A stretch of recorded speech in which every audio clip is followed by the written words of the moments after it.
Hi guys, তোমরা সবাই কেমন আছো? আশা করছি তোমরা সবাই খুব ভালো আছো। আমি কিন্তু আবার একটা নতুন ভিডিও নিয়ে এসে গেছি। আশা করছি আজকে ভিডিওটা তোমাদের ভালো লাগবে, অবশ্যই কিন্তু শেষ পর্যন্ত দেখো। তো চলো আজকে ভিডিওটা শুরু করা যাক। আজকে তোমার সাথে আমি এই ছোট ভিডিওটার মাধ্যমে শেয়ার করবো সিঙ্গুরে একটা জায়গায় রথের ভিডিও। কারণ সিঙ্গুরে অনেক রথ আসে, তার মধ্যে এটা হচ্ছে আমাদের বাড়ির সব থেকে কাছের রথ, সেটাই শেয়ার করবো। তো সন্ধ্যে সন্ধ্যে সেই জন্য আমি আর মা বেরিয়ে পড়েছি আমাদের সিঙ্গুরে হোটেল ধারে রথ দেখতে। আর এই হোটেল ধারে রথটা কিন্তু বেশি বছরের নয়, 3-4 বছর আমাদের এখানে আসে। আর এখানে দেখো কি সুন্দর ফুলের গেট করেছে। এবার চলো ভেতর দিকটায় গিয়ে তোমরা শেয়ার করি।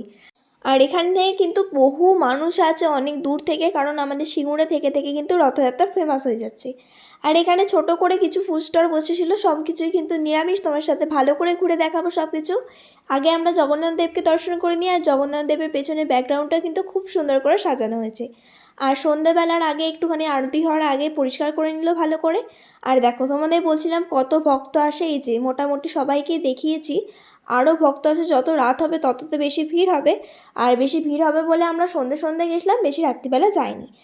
আর যিনি সেদিন এসেছিলেন এখানে নাম কীর্তন করতে, এই যে তোমার সাথে শেয়ার করে দিলাম। একটুখানি আমরা মোটামুটি দাঁড়িয়ে ছিলাম। এবার শেয়ার করবো আমাকে আর মাকে তোমাদের কেমন লাগছে অবশ্যই জানিয়ে দিও।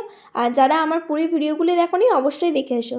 এবার কিন্তু আমরা প্রসাদ খাওয়ার জন্য লাইনে দাঁড়িয়ে পড়েছি। পেছনে কিন্তু অনেক লাইন ছিল। এই যে খিচুড়ি প্রসাদও পেয়ে গেছি। এবার মেলায় যেহেতু গেছি, এবার রথের মেলা, জিলিপি না কিনলে হয়। সেই জন্য জিলিপি ফিলিপি কিনে আমরা যাব বাড়ি। তোমরা হয়তো বলবে যে মেলাটা ঘুরে দেখালে না, কারণ এখানে বেশি দোকান বসে না, 2-3টে মোটামুটি দোকান বসে, তাই জন্য আর কি শেয়ার করব। তো চলো আস্তে আস্তে আমি আর মা হাঁটতে হাঁটতে বাড়ির দিকে আসি। আর জিলিপি খেয়ে আজকে ভিডিওটা শেষ করছি। কেমন লাগলো অবশ্যই কমেন্টে জানিয়ে দিও। আজকের মতন টাটা।